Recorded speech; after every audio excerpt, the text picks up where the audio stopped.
ሰላም አዱኛ እባላለሁ በድጋሚ ዛሬ እንግዲህ በዚህ ቪዲዮ ላይ አድረስ ለማድረግ የማስበው አንደኛ ዋነኛ ፖይንት ምን መሰላችሁ?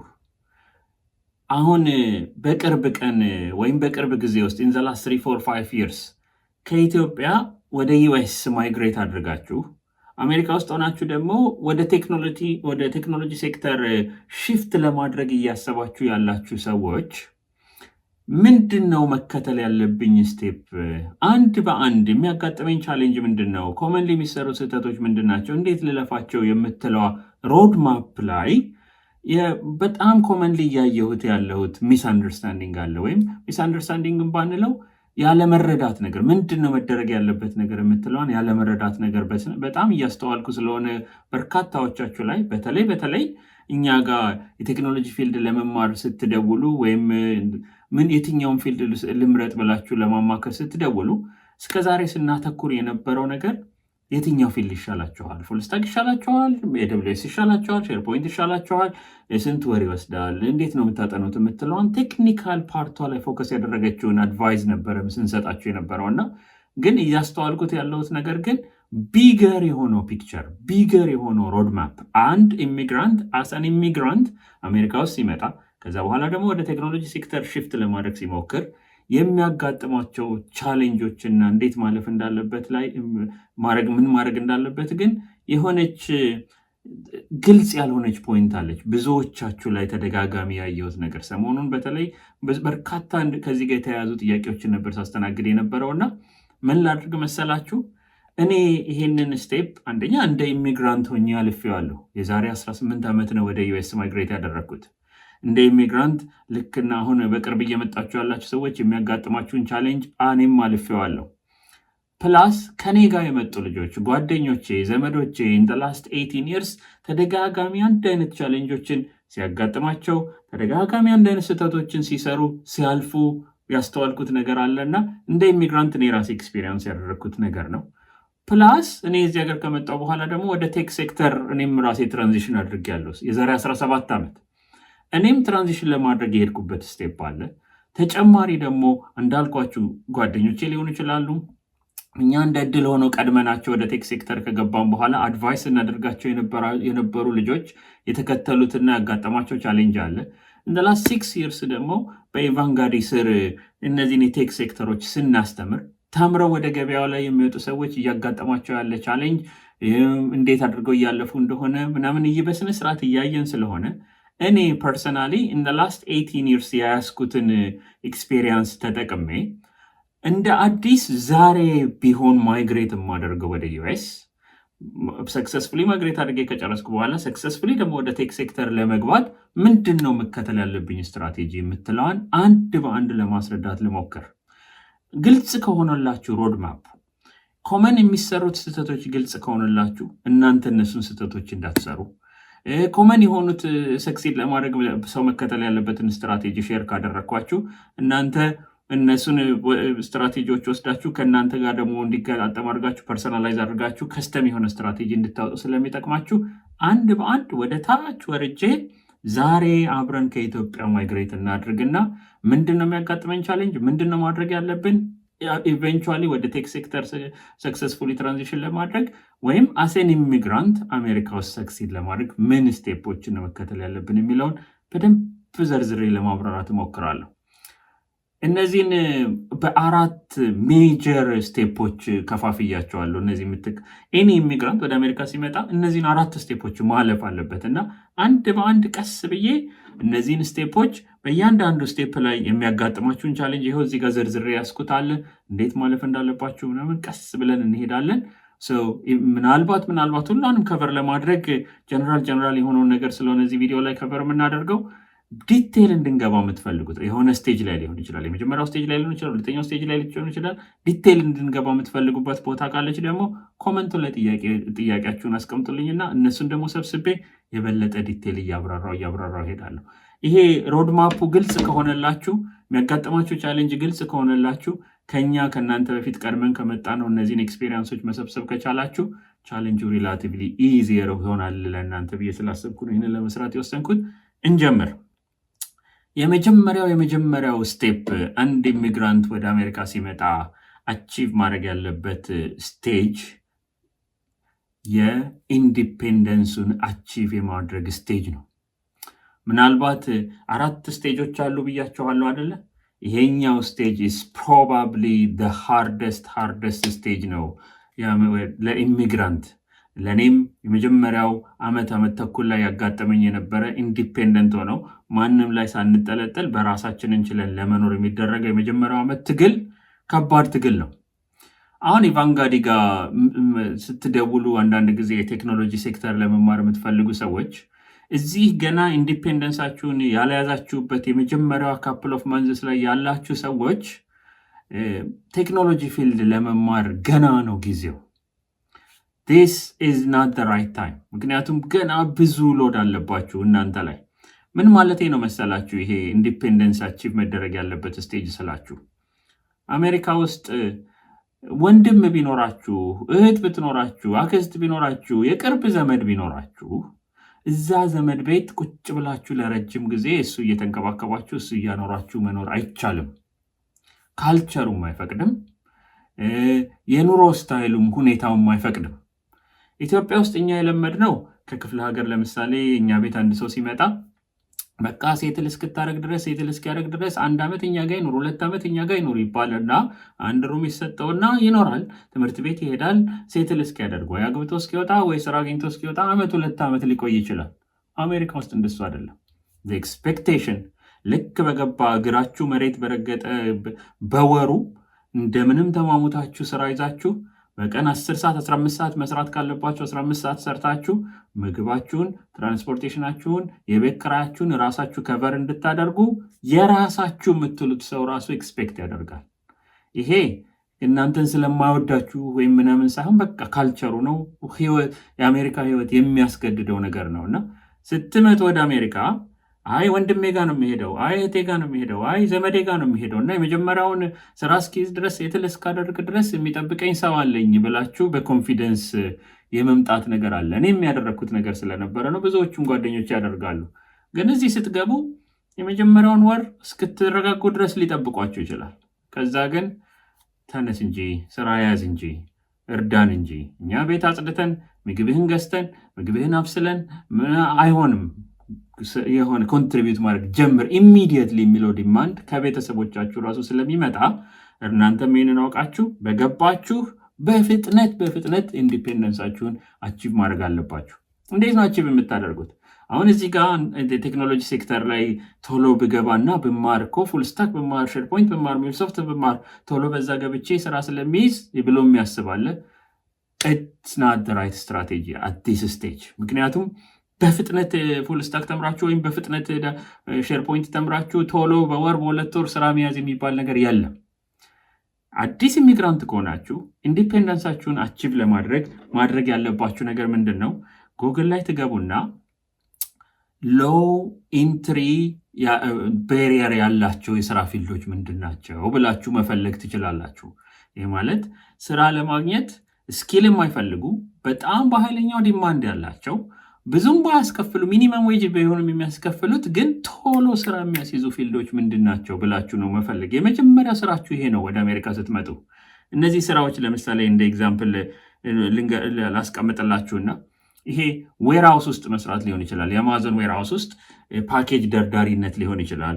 ወይም ደግሞ ይሄ ዶርዳሽ ኦር ኡበር ኢትስ ኦር ምናምን ይሄ ምግብ ዴሊቨር ማድረግ መስራት ሊሆን ይችላል። መንጃ ፈቃዳችሁን ይዛችሁ ከመጣችሁ ሬስቶራንት ውስጥ እንደ እቃ ጣቢነት ወይም ዌትረስነት ወይም ጽዳት መቀጠር ሊሆን ይችላል። ወይም ደግሞ ፓርኪንግ አቴንዳንት ሊሆን ይችላል የምትይዙት ስራ። ወይም ሪቴል ጆብስ ለምሳሌ ጋዝ ስቴሽን ውስጥ ወይም ግሮሰሪ ውስጥ ወይም ዎልማርት ውስጥ እንደ ካሸር መሆን እቃ መደርደር ሊሆን ይችላል የምትይዙት ስራ። እነዚህ ስራዎች በአብዛኛው ለመያዝ ቀላል ናቸው ማለት ብዙ አልተርኔቲቭ ስላለ ማለት ነው። ችግሩ ምንድነው? ትንሽ ነው የሚከፍሉት። ከ12 ብር እስከ 15 ብር በሰዓት ነው የሚከፍሉት። ከ12 ብር እስከ 15 ብር እየሰራችሁ በሰዓት እናንተ ራሳችሁን ኢንዲፔንደንሳችሁን አቺቭ ለማድረግ በጣም ዝቅተኛ የላይፍ ስታይል እንኳን የምትኖሩ ብትሆኑ አሜሪካ ውስጥ በአቨሬጅ አንዳንድ ከተማዎች ላይ ውድ ሊሆን ይችላል፣ ግን በአቨሬጅ $2000 ያስፈልጋቸዋል። $2000 ደግሞ ማለት ከታክስ በፊት 2400 መስራት ይኖርባቸዋል። 12 ብር በሰዓት እየሰራችሁ $2400 በወር ለመስራት 50 ሰዓት በሳምንት መስራት ይኖርባቸዋል። ይሄ ደግሞ ወደ ስራ የምትሄዱበትና የምትመጡበትን ሰዓት ከጨመራችሁበት ስራ ላይ 60 ሰዓት 70 ሰዓት ሊሆን ይችላል የምታሳልፉት እና በዛች ሰዓት ላይ በቃ የሆነ ውጥርጥር ያለ ጊዜ ነው የመጀመሪያው ሰዓት። ሌላ በዚህ ሰዓት ላይ አዳዲስ ኢሚግራንቶች በጣም አንደርስቲሜት የሚያደርጉትን ሌላ ፕሮብለም ልንገራችሁ። ይሄ በቤተሰብ ተጋብተው የሚመጡ ሰዎች ሊሆኑ ይችላሉ። ወይ ባላቸው ወይ ሚስታቸው አምጥታቸው ወይ በቤተሰብ እንደ ልጅ ሆነው ወይም እንደ ወንድም ሆነው ማይግሬት የሚያደርጉ ሊሆኑ ይችላሉ። ወይም እንደ የተማሪ ቪዛ ይዘው የሚመጡ ሊሆኑ ይችላሉ። ወይም እዚህ ሀገር ከመጡ በኋላ የፖለቲካል ጥገኝነት የሚጠይቁ ሰዎች ሊሆኑ ይችላሉ እና እዚህ ሀገር ከገባችሁ በኋላ ስራ ለመስራት የመጀመሪያ የሚጠየቅባችሁ ነገር የስራ ፍቃድ የሚባል አለ፣ ወይም ኢምፕሎይመንት አውቶራይዜሽን ዶክመንት ኢኤዲ። ያቺ ዶክመንት የሌለው ሰው ወጥቶ እንኳን ስራ መስራት አይችልም። ያቺን ዶክመንት ለመያዝ ለምሳሌ በአሳይለም ከሆነ ኢቴክስ 9 10 ወር 11 ዓመት ሊወስድባችሁ ይችላል ስራ ለመቀጠር የሚያስችላችሁን ወረቀት ለማግኘት። 11 ወሩን ወይም 12 ወሩን ምንድነው የምታደርጉት? ዘመድ ላይ ነው የምትቀመጡት? ከመጀመሪያ ስትመጡ ይሄን ኤክስፔክቴሽን አሬንጅ አድርጋችሁ ነው የመጣችሁት? ወይም እንደ ስቱደንት ቪዛ ከሆነ የመጣችሁት ደግሞ መስራትም አይቻልም። ምንድን ነው የምታደርጉት? በአብዛኛው ኢሊጋል ቢሆን በአብዛኛው ኢሚግራንት የሚያደርገው ምንድነው? የካሽ ስራ፣ የስራ ፍቃድ ሳይኖራቸውም የካሽ ስራ፣ ይሄ እኔ ቃል ጠብልህ በካሽ ብር ስጠኝ ምናምን ብሎ ይገባሉ። ይሄ ደግሞ ምን ሳይድ ኢፌክት አለው? ኢቨን ለስ ያነሰ ብር ትሰራላችሁ። ከ12 ብሩ ሌጋሊ ስለሆነ የምትቀጠሉት 10 ብር 9 ብር ሊሆን ይችላል የምትሰሩት። እና አስቡት ያኔ 60 ሰዓት የምትሰሩት የነበረው አሁን ወጫችሁን ለመከበር ለማድረግ 70 ሰዓት 75 ሰዓት መስራት ሊኖርባችሁ ነው። በዚህ ስቴጅ ላይ ሆናችሁ፣ ይሄ ውጥርጥር ባለው ስቴጅ ላይ ሆናችሁ ምን ቴክኖሎጂ ፊልድ ልማር ብትሉኝ ግድ የለም። አሁን ተረጋጉ። አሁን አይደለም ሰዓቱ ለቴክኖሎጂ ፊልድ ለመማር። ስቴጅ 1 ላይ ላላችሁ ሰዎች፣ ኢንዲፔንደንሳችሁን አቺቭ ለማድረግ እየታጣጣራችሁ ላላችሁ ሰዎች አሁን ቴክኖሎጂ ፊልድ ተምሮ ሼርፖይንትን፣ ሚክሮሶፍትን፣ ፉልስታክን ተምሮ ስለመፈለግ ገና አእምሯችሁም ስላላለፈ ተውት። ይሄ ጊዜው አይደለም። ከኢትዮጵያ ከመምጣታችሁ በፊት ብትማሩ ፐርፌክት አይዲያል ነበር። አሁን ግን እዚህ ከገባችሁ በኋላ ገና ለመጀመር መጀመሪያ ስቴጅ 1 ኢንዲፔንደንሳችሁን አቺቭ አድርጉ። እንዳልኳችሁ በየስቴጁ ኮመን የሚሰሩ ሚስቴኮችን እናወራለን ብያችኋለሁ አይደለ? በዚህ ሰዓት ላይ ኮመንሊ የሚሰራ ሚስቴክ ምንድን ነው መሰላችሁ? በተለይ ይሄ ከኢትዮጵያ ከመጣ በኋላ አረ ራሴን ልቻል ምናምን ብሎ ሰው ተሯሩጦ ለምሳሌ ጋዝ ስቴሽን ስራ ይዛል አይደለ? በሰዓት 12 ብር 13 ብር መስራት ይጀምራል። ወሩን ሙሉ ሲሰራ 2400 ብር ይሰራል። አሁን ቤት ኪራይ ትንጥዬ አንድ ሩም ወይም ደግሞ ቤዝመንት በ800 ብር በ700 ብር ይከራያል፣ ይገባል። 1200 ብር የተረፈቻለች ለምግብ ለትራንስፖርት እያደረገ የሆነ 300-200 ብር ይተርፈዋል፣ እየኖረ ነው። ኢሚዲየትሊ በዚህ ስቴጅ ላይ ሆኖ ላይፍ ስታይሉን አፕግሬድ ለማድረግ የሚሯሯጣል። which is መኪና ልግዛ እንጂ አይ ለምን አንድ ቤዝመንት ውስጥ ከመኖር አፓርትመንት ልከራይ እንጂ የምትል ላይፍ ስታይሉን አፕዴት የማድረግ ስህተት የሚሰራ ሰው አለ። ይሄ ኮመን ሚስቴክ ነው። እኔ ለምሳሌ እኔን ብትወስደኝ መጀመሪያ ስመጣ የፓርኪንግ ስራ ነው ያገኘሁት። ልክ እንዳልኳችሁ ከታች ነው የሚነሳው። የፓርኪንግ ስራውን የቤት ኪራይን የሚከፍልልኝ ምግቤን የሚከፍልልኝ የነበረው። ከዛ በኋላ ግን ኢሚዲየትሊ ወደ ላይፍ ስታይልን አፕግሬድ ከማድረግ ይልቅ ወይም ወደ አፓርትመንት ከመግባት ይልቅ ወይም መኪና ከመግባት ይልቅ ያለቻችሁን ብር እዛችሁ እየያዛችሁ ታይማችሁን ሴቭ ማድረግ ኢዝ ዘ ኔክስት ስቴፕ ናት ላይፍ ስታይል አፕግሬድ ማድረግ። ጊዜው አልደረሰም ገና። እናንተ አሁን እዚህ ጋር ከደረሳችሁ በኋላ ኢንዲፔንደንት ከሆናችሁ በኋላ ኔክስት ስቴጅ ስቴቢሊቲ መገንባት ነው። ስቴቢሊቲ ማለት አሁን ኮመንሊ ስቴጅ 1 ላይ ያለ ሰው የሚያጋጥመው ችግር ምንድን ነው?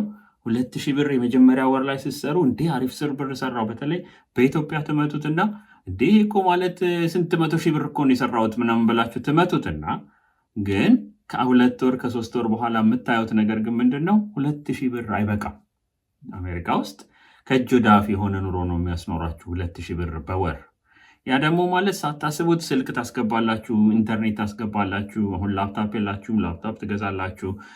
ከዛ በኋላ ደግሞ ቆይ ልብስ ልቀይር ትላላችሁ። ወይም ደግሞ እንደዚህ አይነት ነገር ስትሉ ቆይ ፍራሽ ያልተመቸኝም ፍራሽ ልግዛ ስትሉ ሳታውቁት አዳዲስ ወጪ እየመጣ ለካ ይቺ በወር የምትሰራት 2000 ብር አትበቃምና እንቅ ታደርጋችኋለች ወዲያው።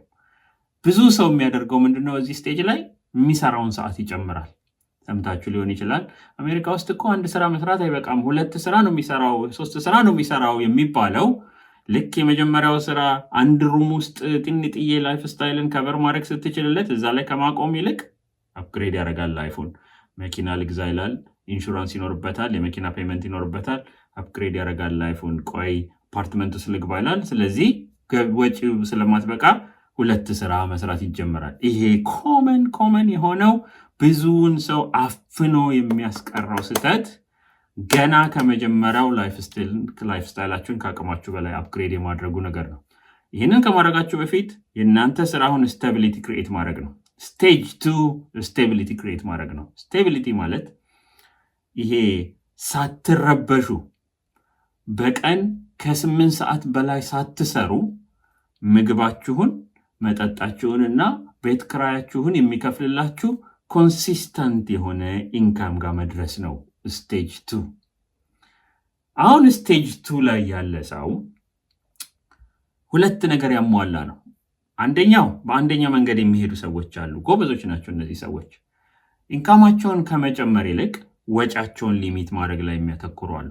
አይ እኔ አንድ ሩም ትበቃኛለች፣ በ500 ብር ተከራይቼ እኖራለሁ፣ እኔ በቀን ራሴ ኩክ አድርጌ ነው በላው፣ የምግብ ወጪን ቀንሳለሁ፣ ሬስቶራንት አልበላም፣ ኦቨር አልወጣም፣ የኦቨር የሚባል ኤክስፔንስ የለኝም፣ መኪና አልገዛም፣ የጋዝ ወጪ የለኝም፣ ወይም የመኪና ፔመንት የለኝም፣ እቤት ኢትዮጵያ ላሉት ዘመዶቼ ጊዜ ያልደረሰም አሁን ለመላክ፣ እኔ ራሴን ስቴቢሊቲን ቢልድ እያደረግኩኝ ስለሆነ ብዬ ቤተሰቦቼን ነግሬ ብር አልልክም፣ ወጪን ስለቀነስኩኝ በቀን 8 ሰዓት በ12 ብር እስከ 15 ብር በሆነች እንኳን ክፍያ ብሰራ ሁሉንም ወጪን ከበር ስለሚያደርግልኝ ለራሴ የማሳልፈው ከ3 እስከ 4 ሰዓት ኮንሲስተንት የሆነ ሰዓት ማትረፍ የምችልበት ሁኔታ ላይ ደርሻለሁ ያለ ሰው ስቴቢሊቲን አቺቭ አድርጓል ማለት ነው። ወጪ በመቀነስ ስቴቢሊቲ አቺቭ ማድረግ ይቻላል።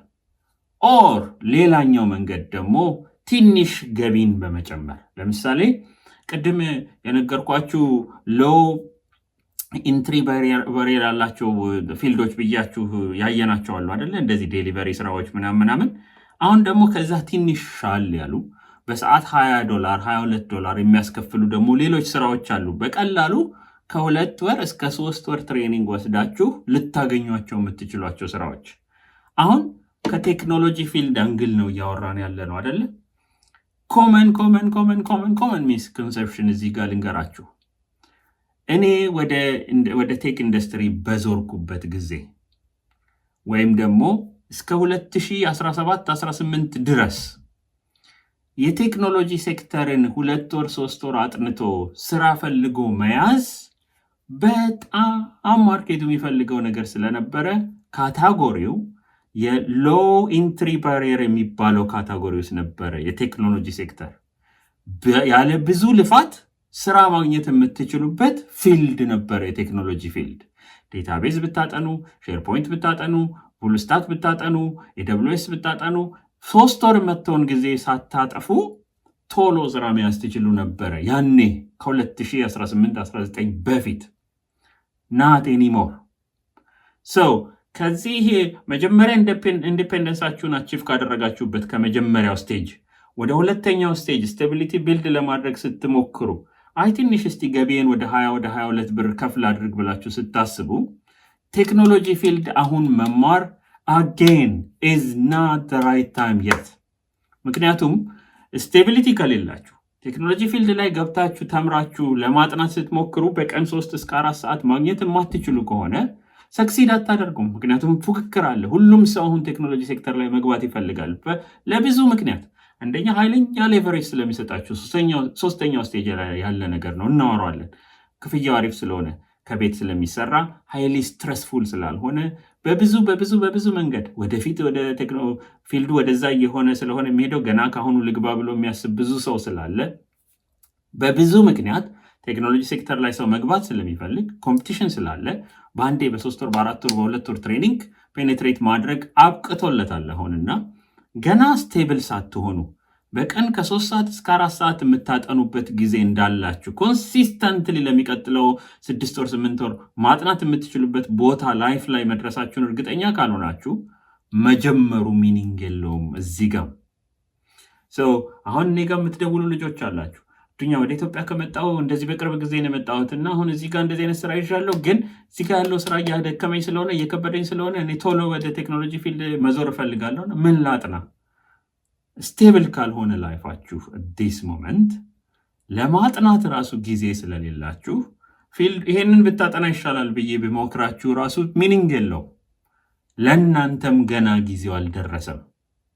እናንተ ብታጠኑ የሚሻሉት ሌሎች ፊልዶች አሉ። ለምሳሌ እንደ ሲኤንኤ አሁን ለምሳሌ የሰርቲፋይድ ነርሲንግ አሲስታንት የሚባል አለ። ነርሶች የሚሰሩትን ስራ አሲስት ለማድረግ የምትገቡበት ስራ 18 ብር፣ 19 ብር፣ 20 ብር፣ አንዳንድ ቦታ እስከ 22 ብር ራሱ ይከፍላል። አንድ ወር ተኩል ትሬን አድርጋችሁ ስራ መያዝ ትችላላችሁ እንደ ነርሲንግ አሲስታንትነት። አሁን ይሄ አይዲያል ነው። መጀመሪያ ወደ ቴክኖሎጂ ፊልድ ከመዞራችሁ በፊት ነርሲንግ አሲስታንት ስራ ብታጠኑ፣ ወይም ደግሞ ሆም ሄልዝ ኤድ ስራዎች፣ ይሄ እንደዚህ ትልልቅ የሆኑ ሰዎች አቅመ ደካማ የሆኑ ትልልቅ ሽማግሌዎችን፣ አሮጌቶችን ቤታቸው ሆኖ የሚንከባከብ አይነት ስራ ሰርቲፋይድ ሆናችሁ ትሬኒንግ ወስዳችሁ አንድ ወር ተኩል ብትይዙ 20 ብር 18 ብር ይከፍላል። እዛ ደግሞ አንደኛው ነገር እነሱ በሚተኙበት ጊዜ ቁጭ ብላችሁ የማጥኛ ጊዜ አላችሁ። ኦር ክፍያውም ደግሞ 20 ብር 22 ብር ስለሆነ ላይፍ ስታይላችሁ በደንብ እስካላደገ ድረስ ስቴቢሊቲ የመፍጠር ቻንስ አላችሁ። እንደዚህ አይነት ፊልዶች ኦር ኡበር ኦር ሊፍት ድራይቭ ማድረግ፣ መኪና ኦልሬዲ አፎርድ ማድረግ የምትችሉ ከሆነ መኪና በብድር ወስዳችሁ ኡበር በቀን 8 ሰዓት 10 ሰዓት ብትሰሩ አቨሬጁን ስታወጡ በሰዓት 20 ብር ነገር መስራት ትችላላችሁ። ስለዚህ መጀመሪያ የቴክኖሎጂ ፊልድ ከማጥናታችሁ በፊት መጀመሪያ ሪመምበር ኢንዲፔንደንት ከሆናችሁ በኋላ ከዛ በኋላ ስቴቢሊቲ ቢልድ ለማድረግ እነዚህ ስራዎች ናችሁ መስራት የሚሻል። ትራክ ድራይቨርነት ሊሆን ይችላል፣ ኤርፖርት ውስጥ ሰፖርት መሆን፣ ዊልቸር መግፋቱ ሊሆን ይችላል። ብቻ ከ18 ብር እስከ 22 ብር የሚከፍሉ ስራዎችን በአንድ ወር 2 ወር 3 ወር ባነሰ ትሬኒንግ ማግኘት ስለምትችሉ ያንን ትሬኒንግ ደግሞ ለመውሰድ በቀን 1 ሰዓት በቂያችሁ ስለሆነ ኢቭን ዞ አሁን እየሰራችሁ ያላችሁት ስራ የሚያጨናንቅና 3 እና 4 ሰዓት የሚሰጣችሁ ባይሆንም 1 ሰዓት በሳምንት ወይ 2 ሰዓት ግን ማግኘት ስለማያቅታችሁ እነዚህን አጌን ሎ ኢንትሪ ባሪየር የሆኑ ስራዎችን ፈልጋችሁ እነሱን ነው የምትይዙት ስቴቢሊቲ ቢልድ እስክታደርጉ ድረስ። ልክ እነዚህን ስራ ስትይዙ ለምሳሌ አንድ ሰው ሲኤንኤ ሰርቲፋይድ ሆነና ነርስ አሲስታንት ሆኖ እየሰራ ነው እንበል፣ ኦር ሆም ኬር እየሰራ ነው እንበል፣ ኦር ሪሰፕሽኒስት የሆነ አፓርትመንት ውስጥ ዴስክ ላይ ቁጭ ብሎ 19 ብር በሰዓት እየተከፈለው ሪሰፕሽን እየሰራ ነው እንበል። ያኔ ስትይዙ በየ15 ቀኑ የሚመጣው ደሞዛችሁን እርግጠኛ ስትሆኑ፣ ኮንሲስተንት የሆነ ስኬጁል ሲኖራችሁ፣ ኮንሲስተንት የሆነ ሩቲን ሲኖራችሁ፣ በእርግጠኛነት ከ3 እስከ 4 ሰዓት አለኝ የምትለው ቦታ ላይ ስትደርሱ የደረሳችሁ ሰዎች አሁን ትክክለኛው ሰዓት ነው ስለ ቴክኖሎጂ ማሰብ። እሱ ወደ ቴክኖሎጂ ማሰቡ 3ኛው ስቴጅ ላይ እንገባለን። ከዛ በፊት ግን እዚህ ጋር የደረሱ ሰዎች የሚሰሩትን ሌላኛውን ሚስቴክ ልንገራችሁ። ሲሚላርሊ ቅድም ካወራነው ጋር አንድ አይነት የሆነ ሌላ ሚስቴክ ምንድን ነው? አሁንም ላይፍ ስታይል አፕግሬድ የማድረግ ሚስቴክ። እኔ ራሴ የሰራሁት ስቴት ነው። ገና በደንብ ሴትል ሳላደርግ መኪናማ መገዛት አለብኝ ብዬ የ25,000 ብር መኪና ገዝቼ ወራዊ የመኪና ክፍያ መክፈል በደንብ ስቴብል ከመሆኔ በፊት ያደረግኩት ዲሲሽን ነው። ኢትስ ሮንግ።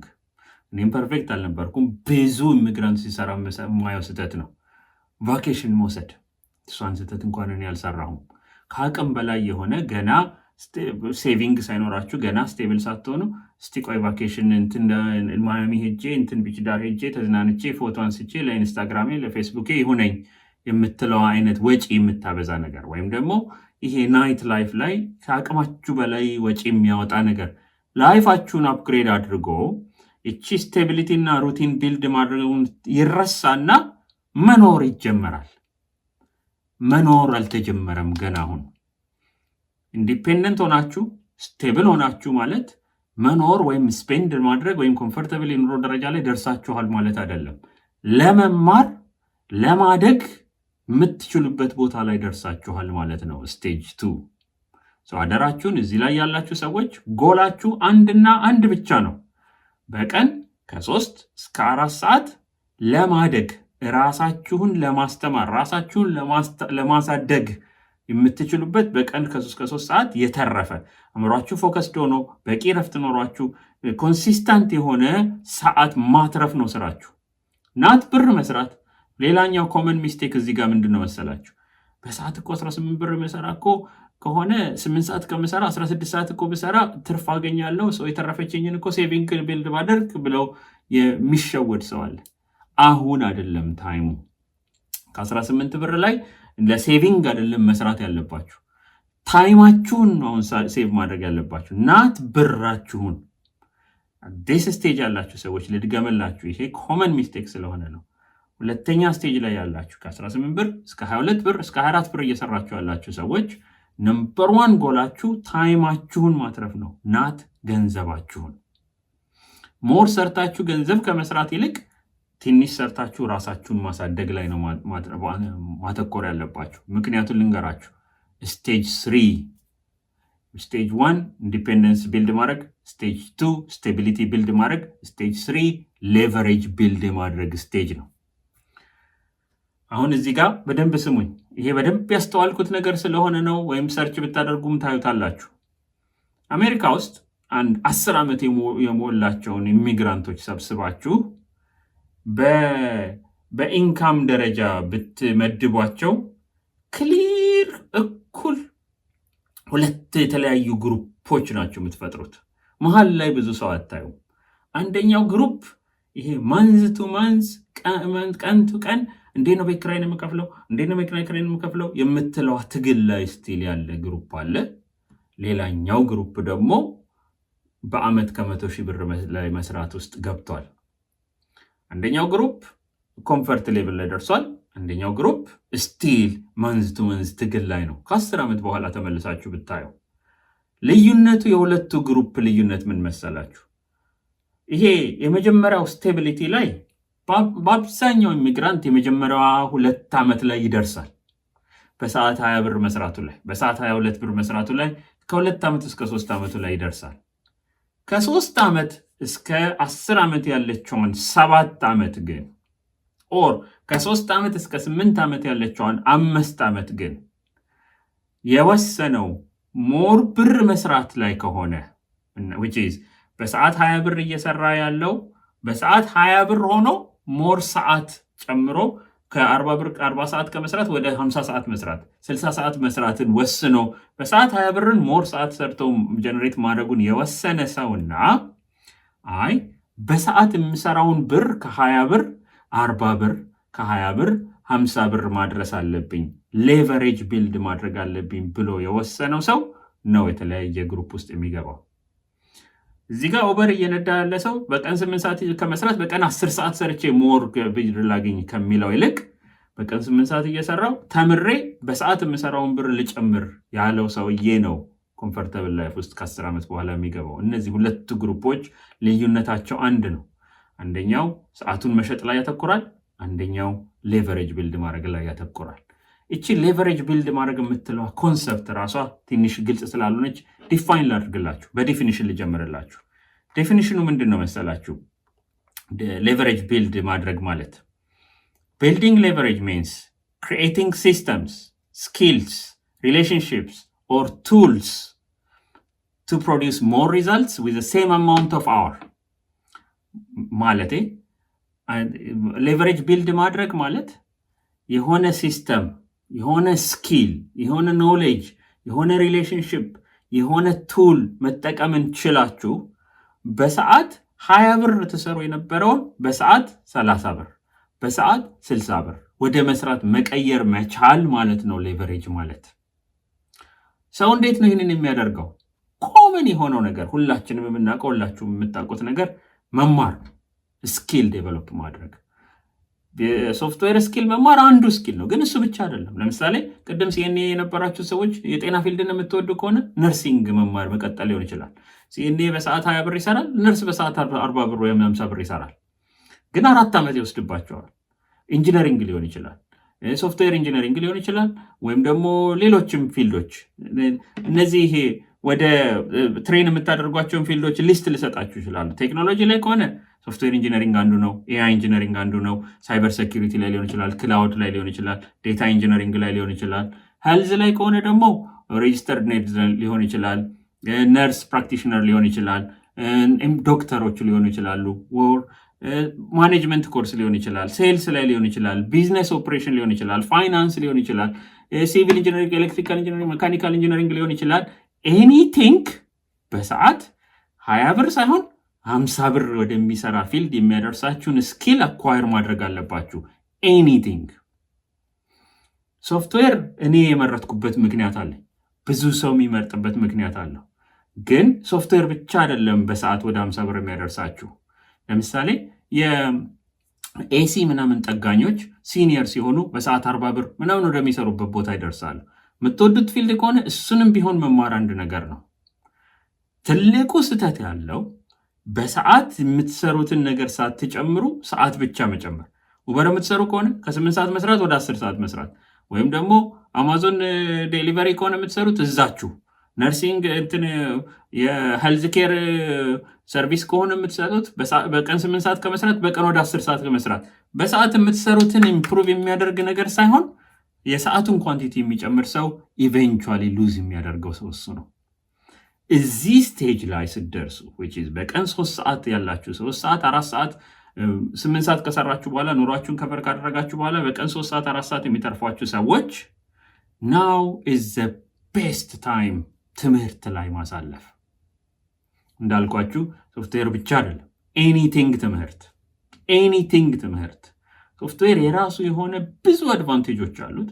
ግን ኤኒቲንግ በሌላ አመለካከት በሌላ ቋንቋ ኢሚግራንት ሆናችሁ የመጀመሪያውን ዓመት ሁለተኛው ሴትን ለማድረግ ላይ ያተኮራችሁ ያልሆናችሁ ሰዎች ካላችሁ ኤቭሪቲንግ ዩ ዱ ሹድ ቢ እንዴት አድርጌ ነው ስቴቢሊቲ ቢልድ የማደርገው ወይም ኢንዲፔንደንሳችሁ በማድረግ ነው። ኢንዲፔንደንሳችሁን ከያዛችሁ ላይፋችሁ ስቴብል ካልሆነ፣ ወጫችሁ ግዳጅ ከሆነ፣ ኢትዮጵያ ብር መላክ ያለባችሁ ግዳጅ ሆናችሁ ኤክስትራ ሰዓት መስራት ያለባችሁ ከሆናችሁ ገቢያችሁን ወደ 20 ብር 18 ብር ለማሳደግ ታገሉ። ከዛ ግን ያችን አቺቭ ካደረጋችሁ በኋላ ብሬክ ትይዙና ላይፍ ስታይል አይጨመርም። ይሄ ወደ ኢትዮጵያ የሚላከው ብር አይበዛም። የተወሰነች ነሰሰሪ የሆነችውን ብቻ ኮስት ነው ከበር የምታደርጉት። ፎከሱ ራሳችሁን ማሳደግ ላይ ይሆናል። በሌላ ቋንቋ አሜሪካ ውስጥ 3 ዓመት ሞልታችሁ እየተማራችሁ ያልሆናችሁ ሰዎች አታድጉም። በእርግጠኛነት ነው የምነግራችሁ። ምንም ነገር ሊሆን ይችላል የምትማሩት፣ ሶፍትዌር አይደለም፣ ኤኒቲንግ ሊሆን ይችላል። መማር። ለምን አናጢነት አይሆንም? መማር አለባችሁ። ለምን ሕክምና ላይ የምትወዱ ከሆነ ዶክትሬት መማር አለባችሁ። ዶክትሬቱን ታውት። ሬጅስተርድ ነርስ፣ ከዛ በላይ አምቢሽን ካላችሁ ነርስ ፕራክቲሽነር፣ ከዛ በላይ አምቢሽን ካላችሁ ወደ ዶክተር። አይ ጤና ፊልድ የኔ አይደለም ካላችሁ ራሱን የቻለ የሶፍትዌር ደግሞ የቴክ ፊልዱ ደግሞ ካታጎሪ አለ። አይ ሌላ ነው የምፈልገው ካላችሁ የምትመርጡትን ምረጡ። አለመማር አይቻልም። ከ3 ዓመት በላይ የቆያችሁ ሰዎች አለበለዚያ ለራሳችሁም ለቤተሰባችሁም ለልጆቻችሁም እየወሰናችሁ ያላችሁት ነገር በቃኝ፣ ከዚህ በላይ አላድግም፣ የኔ ጣጣ አይደለም፣ ልጆቼ ቴክ ኬር ኦፍ ታደርጉኛላችሁ፣ የእናንተ ዕዳ ነኝ ብላችሁ እየወሰናችሁ ነው። እና በቃ መማር ግዳጅ ነው። የምትማሩትን ምረጡ። ለምን ሶፍትዌር እንደምንል በተለያየ ቪዲዮ ላይ ደጋግሜ ነግራችኋለሁ። እሱን ዛሬ አላወራም። ግን መማር እንዳለባችሁ ከወሰናችሁ ተግባባል። ተማራችሁ እንበልና ስኪላችሁ አደገ እንበልና ስራ ያዛችሁ፣ ገቢያችሁ 100,000 ብር ሆነ። 3ኛው ስቴጅ። አሁን እዚህ ጋር ብዙ ሰው ላይ የማየው ነገርና ሮንግ የሆነ ሌላ ስቴጅ እንደገና ልንገራችሁ። አሁን ብር መምጣት ጀምሯል። የብር ዴይ ቱ ዴይ ስትረስ የለም። 6 ወር የሚበቃችሁ ሴቪንግ አለ። ቫኬሽን መሄድ ትችላላችሁ። ደህና መኪና መያዝ ትችላላችሁ። ሴትል ይደረጋል። እዚህ ጋር ብዙ ሰው ሴትል ምን ተይዞ ነው ሴትል የሚደረገው? 4ኛው ስቴጅ ይቀራል። 4ኛው ስቴጅ አሴት ቢልዲንግ ስቴጅ ነው። አሴት ቢልዲንግ ስቴጅ ማለት አሴት ማለት ባይ ዴፊኒሽን እናንተ ሰራችሁም አልሰራችሁም ለእናንተ ብር ጀነሬት የሚያደርግ ነገር ማለት ነው። አሴት ማለት ለምሳሌ ቤት፣ ኤክስትራ ቤት ቢኖራችሁ እናንተ ሰራችሁም አልሰራችሁም ያንን ቤት አከራይታችሁ መኖር ትችላላችሁ።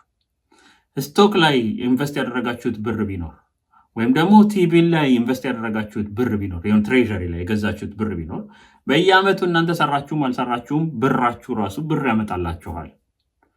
አሴታችሁ የሚያመጣው ብር ዴይ ቱ ዴይ ወጫችሁን ከቨር ማድረግ የሚችልበት ደረጃ ካልደረሳችሁ ጌሙን አልጨረሳችሁም። ገና ሴትል የሚደረግበት ቦታ ላይ አይደላችሁም። እና ብዙ ሰው የማየው ልክ እዚች ጋር ሲደርስ ገቢው 90,000 100,000 ሲደርስ ኔትፍሊክስ ሲሪስ ፌቨራይቴ እንትና ፌቨራይቴ የምትለዋ ወይም ቫኬሽን ማሰብ ወይም ማታ ማታ ጋዘር አድርጎ መጫወት ላይ ማሰብ ምናምን ላይ የተኩርና ከውጭ ሲታይ የሚሊዮነር ላይፍ ስታይል ነው የሚኖረው። የሚሰራው ግን 100,000 ነው። እሱን ስህተት እንዳትሰሩ። ሶስተኛውን ስቴጅ አቺቭ ታደረገ ማለት መኒ ጌምን አሸነፋችሁ ማለት አይደለም። መኒ ጌምን የምታሸንፉት በቂ አሴት ቢልድ አድርጋችሁ ከአሴቱ ጀነሬት የምታደርጉት ብር እናንተ ሰራችሁም አልሰራችሁም የእናንተንና የቤተሰባችሁን ኢንካም ከቨር ማድረግ ሲችል ነው።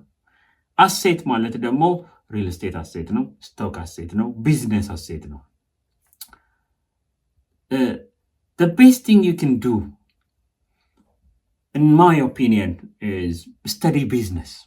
በዚህ ስቴጅ ላይ ያላችሁ ሰዎች 100,000 ጀነሬት ማድረግ የምትችሉ ከሆነ ስተዲ ቢዝነስ እና ክሪኤት ፕሮዳክት አውጥታችሁ ለማሱ የምታቀርቡት ያ እያደገ ከሆነ ጊዜ በኋላ እናንተ ኖራችሁም አልኖራችሁም ኢንካሙን ጀነሬት ማድረግ የሚችልበት ቦታ ከደረሰ ከፈለጋችሁ ቢዝነሱን ሸጣችሁ ሊሆን ይችላል፣ ኦር ቢዝነሱን ለሌላ ሲኢኦ አሳልፋችሁ ሰጣችሁ ሊሆን ይችላል።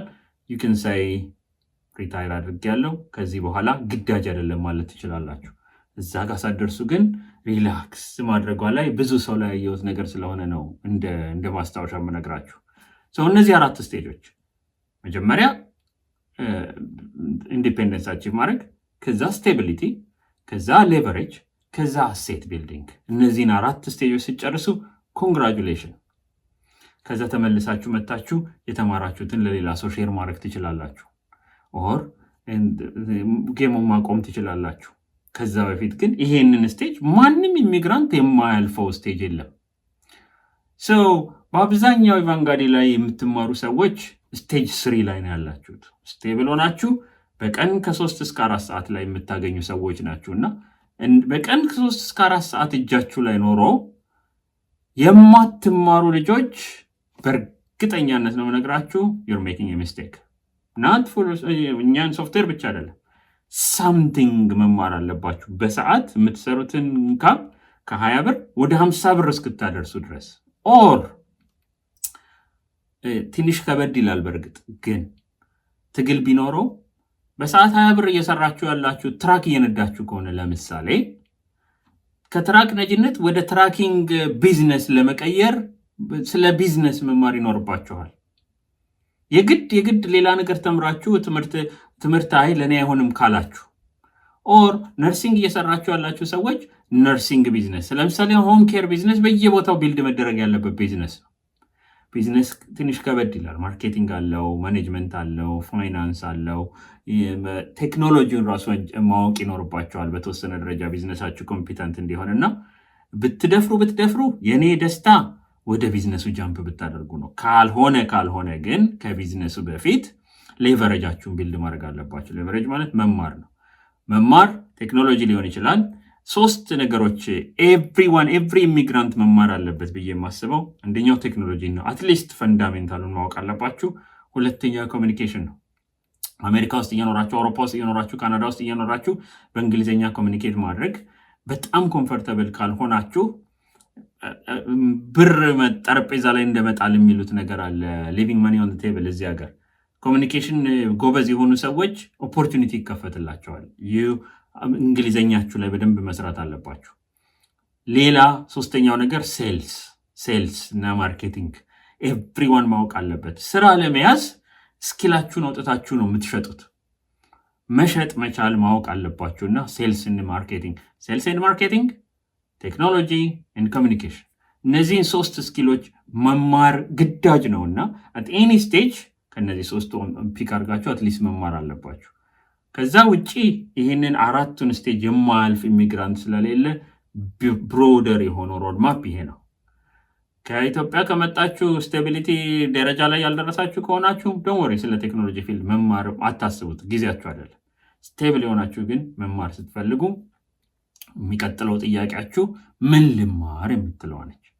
ምን ልማር ስትሉ ከዚህ በፊት ብዙ ቪዲዮም ሰርቼላችኋለሁ። ለምሳሌ ኢቫንጋዲ ላይ መልቲፕል የቴክኖሎጂ ኮርሶች አሉ። እኛ ራሳችሁን የምንሰጣቸው 6 ኮርሶች አሉ።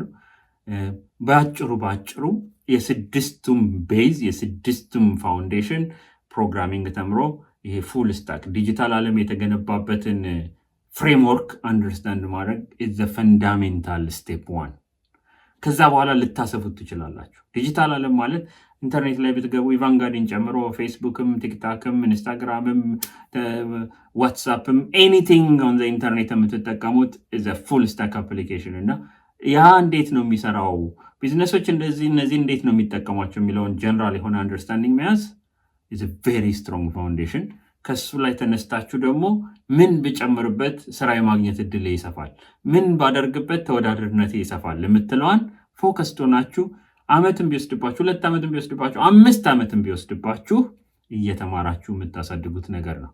እሱን ኢን ዲቴይል ቴክኖሎጂ ላይ ለምን ማተኮር አለብን፣ ለምንድን ነው አሁን በዚህ ዘመን በተለይ በኤአይ ዘመን ኮዲንግን ተምሮ አፕሊኬሽን ዴቨሎፕ ማድረግ ምን ይጠቅመናል፣ ለምንድን ነው ስቲል እሱ ላይ እያተኮርን ያለ ነው የምትለውን በሌላ ቪዲዮ አስቀምጥላችኋለሁ። ኢን ጀነራል ግን ሮድማፑ አንድ ኢሚግራንት ፋሚሊ ወደ አሜሪካ ሲመጣ መከተል ያለበት 4ቱ ሮድማፕ በደንብ ያዟቸው፣ ከነ ኮመን ሚስቴኮቹ፣ ከነ ምን ማቺቭ ማድረግ እንዳለባችሁ ጎሎቹ አሁን ያወራሁትን ዘርዝሩትና ጥያቄ ካላችሁ ደውሉልኝ። የበለጠ ደግሞ ኤክስፓንድ ለማድረግ እሞክራለሁ። ሆፕፉሊ ቫልዩ አግኝታችሁበታል። ምናልባት አሜሪካ ውስጥ ካልሆናችሁና ኢትዮጵያ ውስጥ ሆናችሁ ግን ወደፊት አሜሪካ ለመምጣት እያቀዳችሁ ያላችሁ ሰዎች ስትመጡ የሚያጋጥማችሁ ይኸው ነው። ቀድማችሁ ኢትዮጵያ እያላችሁ እንግሊዝኛችሁን በማሻሻል ቴክኖሎጂ ፊልዶችን በመማር ሴልስና ማርኬቲንግ በማጥናት እዚህ ሀገር ስትመጡ ያላችሁን ቻሌንጅ ለመቀነስ ኦልሬዲ ሌቨሬጅ ቢልድ አድርጋችሁ መምጣት ትችላላችሁ እና ለእናንተም በተወሰነ ደረጃ ይጠቅማል ብዬ አስባለሁ። ሆፕፉሊ ቫልዩ አግኝታችሁበታል። የሚቀጥለው ደግሞ በዚህ በኤአይ ዘመን ለምንድን ነው ስቲል ሶፍትዌር ላይ ያተኩሩ የምንለው የምትለዋን በስነ ስርዓት አንደርስታንድ እንድታደርጓት ቀጣይ ቪዲዮ ላይ አስቀምጥላችኋለሁ። እስከዛው ድረስ ፒስ።